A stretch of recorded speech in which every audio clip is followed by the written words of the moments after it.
Assalamualaikum warahmatullahi wabarakatuh. Alhamdulillahirabbil alamin wassalatu wassalamu ala asyrafil anbiya'i wal mursalin wa ala alihi wa sahbihi ajma'in. Amma ba'du. Rabbi shrah li sadri wa yassir li amri wahlul 'uqdatam min lisani yafqahu qawli. Baik, pada kesempatan kali ini kita akan membahas salah satu pembahasan daripada ilmu tajwid, yaitu mengenai tentang hukum nun sukun dan tanwin. Baik, sebelum kita mengetahui lebih lanjut tentang apa itu bagian-bagian daripada hukum nun sukun dan tanwin, nah kita perlu ketahui terlebih dahulu, yaitu tanwin itu sendiri merupakan kata nun sukun yang kata benda. Maksud di sini adalah tanwin ini dia berbaris kasratain, fathatain ataupun dhammatain. Nah, jikalau ada dhammah, maka dikatakan dhammatain itu apabila dua dhammah. Nah, jadi tanwin itu artinya ganda ya. Jadi menggandakan hukum pada kasrah ataupun fathah ataupun dhammah gitu. Sehingga ketika pada katanya contohnya seperti kutubun. Nah, kutubun kalau kalau dhammah saja berarti dibacanya kutubu. Sedangkan kalau tanwin kutubun. Begitu juga ketika kasrah kutubin. Ketika fathah kitaban. Seperti itu. Jadi tanwin itu merupakan kata ganda yang mana pembacaannya itu seperti nun sukun. Baik, itu mengenai tanwin. Kemudian hukum nun sukun itu sendiri ya seperti kita ketahui bahwasanya hukum daripada nun yang berharakat sukun gitu ya. Nah, untuk hukum nun sukun itu sendiri itu ada 4. Nah, secara umum ada 4 hukum. Yang pertama adalah hukum izhar. Izhar secara bahasa artinya jelas. Nah, izhar ini berasal dari kata bahasa Arab yang mana zahara yazharu, yang artinya itu jelas ya. Nah, sedangkan dalam istilah ataupun dalam istilah ilmu tajwid itu disebutkan sebagai pengucapan nun sukun atau nun mati ataupun tanwin sesuai dengan makhrajnya tanpa disertai dengan dengung. Nah, maksud izhar itu disebut jelas, dia artinya itu dia tidak bertemu. Nah, lalu apa-apa saja huruf yang disebut dengan huruf izhar? Yang pertama itu huruf hamzah, huruf ha, huruf ha, huruf kha, huruf ain dan huruf ghain. Nah, perlu kita ketahui bahwasanya izhar ini disebut dengan izhar halqi. Izhar yang keluar dari tenggorokan. Nah, kenapa disebut izhar halqi? Karena huruf-huruf izhar ini sendiri merupakan huruf-huruf yang keluar dari tenggorokan. Nah, seperti huruf hamzah dan ha. Hamzah, ha. Nah, huruf hamzah dan ha merupakan huruf yang keluar dari aqsal halqi. Aqsal halqi itu artinya di pangkal tenggorokan ya. Di ujung tenggorokan, artinya dia tenggorokan paling dalam. Kemudian ada huruf-huruf yang keluar dari wasatal halqi ataupun di pertengahan tenggorokan, yaitu huruf ain dan ha. Ain dan ha itu keluar dari pertengahan tenggorokan atau wasatul halqi. Dan yang terakhir yaitu huruf yang keluar dari pangkal ataupun bagian atas daripada tenggorokan yang disebut dengan adanal halqi, yaitu huruf kha dan gha. Maka dari itu kenapa huruf-huruf halqi ini dibaca jelas? Karena memang sifat dan makhrajnya itu jauh daripada huruf hukum nun itu sendiri. Makanya huruf izhar ini dibaca dengan jelas seperti itu. Nah, contohnya itu seperti yan auna. Nah, yan auna ini karena kenapa? Karena huruf nun bertemu dengan hamzah, maka nun dengan hamzah ini harus dibaca dengan jelas. Yan auna. Kemudian min alaq. Min alaq ini kembali ya.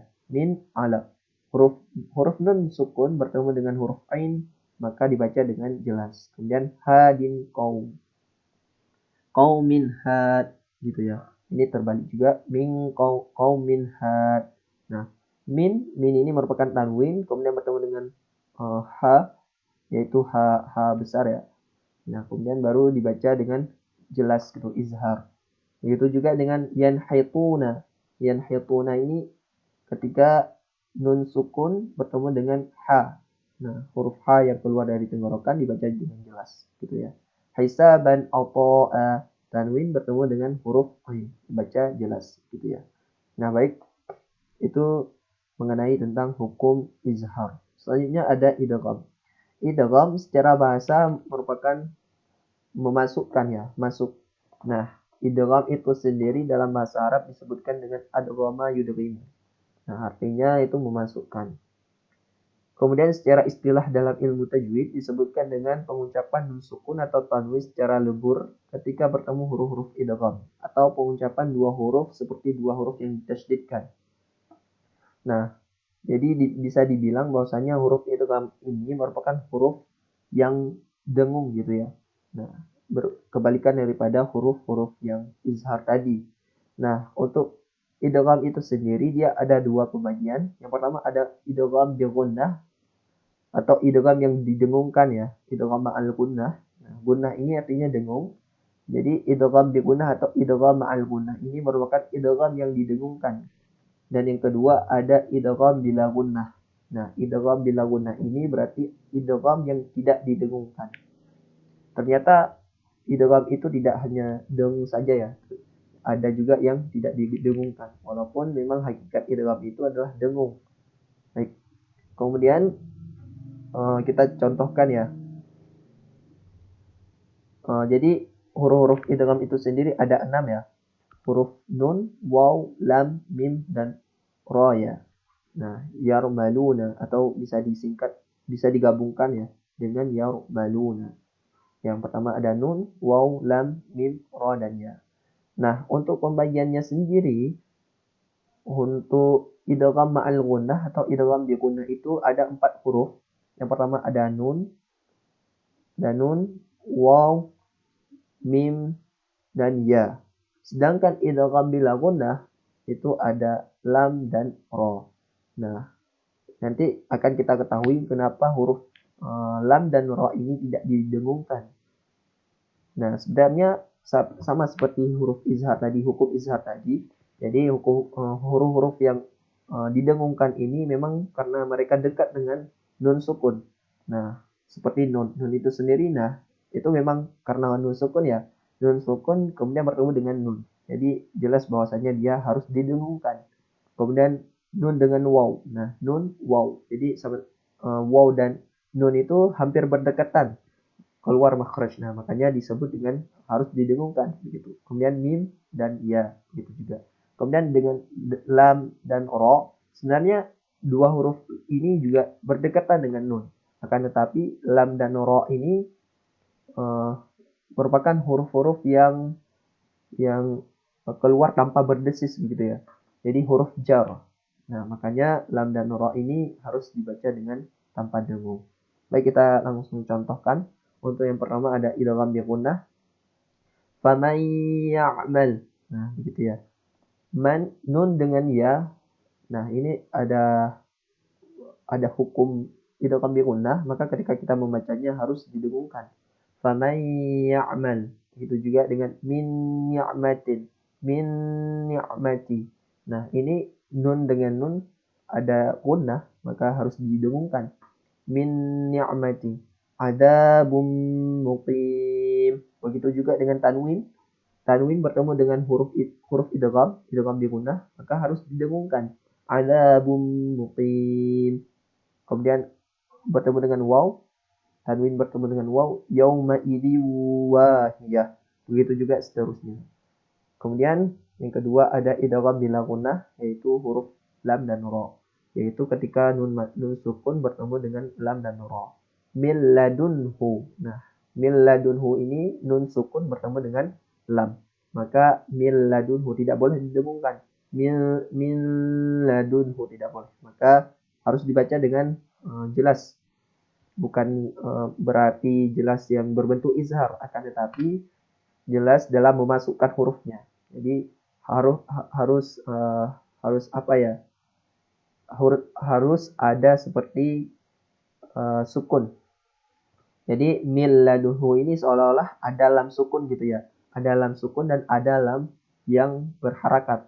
Makanya bisa dibilang ini ada seperti tasydid gitu ya. Mil ladunhu. Begitu juga dengan mil rabbihim. Nah, ini seperti ada tasydid. Nah, di lam ini atau di ra ini ada tasydid karena memang harus dibuat tasydid supaya memberikan haknya gitu ya. Nah, begitu. Mir rabbihim, mil ladunhu, dan seterusnya. Baik, ini sedikit ada keterangan. Ketentuan idgham tersebut tidak berlaku pada pertemuan nun sukun dengan huruf waw dan ya dalam satu kata. Sebagaimana contoh berikut. Nah, ini ada sedikit pengecualian ya. Jadi ketika nun dan waw ataupun nun dan ya gitu ya. Jadi ini sedikit memang ada pengecualian gitu ya. Karena huruf-huruf ini tidak bisa kita dengungkan karena akan sangat susah begitu. Jadi dibacanya kinwanon. Nah, itu pengecualian. Itu juga dengan silwanon. Ad-dunya tidak. Jadi jarang orang yang membacanya ad-dunya gitu ya. Nah, karena memang sulit untuk memasukkan gitu. Maka dari itu hakikatnya karena memang untuk mempermudah gitu ya. Nah, untuk nun dan ya ini tidak usah didengungkan sehingga dibacanya itu dengan ad-dunya langsung tuh. Begitu juga dengan bunyanun. Tidak dengan bunyanun. Nah, tidak didengungkan seperti itu. Kemudian juga dengan sinwanun, sinwan. Gitu. Ini disebut dengan izhar mutlak atau dibaca dengan jelas gitu ya. Selanjutnya ada iklab. Iklab artinya mengubah. Mengubah bagaimana? Nah, dalam istilah disebutkan bahasanya pengucapan nun mati atau tanwin yang bertemu dengan ba dan berubah menjadi mim disertai dengan dengung. Nah, jadi iklab ini artinya mengubah bahwasanya dia mengubah nun sukun bertemu dengan ba menjadi mim sukun gitu ya. Nah, antara nun sukun bertemu dengan ba menjadi mim yang sukun gitu. Dan perlu didengungkan. Contohnya adalah layum badanna. Nah, yum badanna ini kita tahu bahwasanya ada nun sukun bertemu dengan ba. Layum badanna. Kemudian ada juga dengan bin man bin nasiyah gitu ya. Nah, kemudian ada man bin nasiyah, bin nasiyah. Oke. Jadi intinya iklab itu adalah ketika huruf nun sukun bertemu dengan ba, kemudian diganti menjadi mim sukun. Seolah-olah kita membaca mim sukun. Begitu. Baik, selanjutnya ada hukum ikhfa. Nah, huruf ikhfa ini sendiri artinya menutupi. Sedangkan dalam ilmu tajwid, mungkin juga kita sering dengar ya, ikhfa ini juga disebut sebagai samar-samar. Artinya samar-samar, disebutkan samar-samar ini dia hukumnya itu antara idgham dan izhar. Jadi tidak dengung dan tidak juga jelas gitu ya. Akan tetapi samar-samar. Bagaimana samar-samar akan kita berikan contohnya berikut ini ya. Nah, secara istilah memang dia pengucapan nun sukun atau tanwin ketika bertemu dengan huruf ikhfa memiliki sifat antara izhar dan idgham gitu ya. Dengan disertai gunnah. Nah, artinya ini sifatnya antara izhar dan idgham. Kemudian disertai dengan gunnah gitu ya.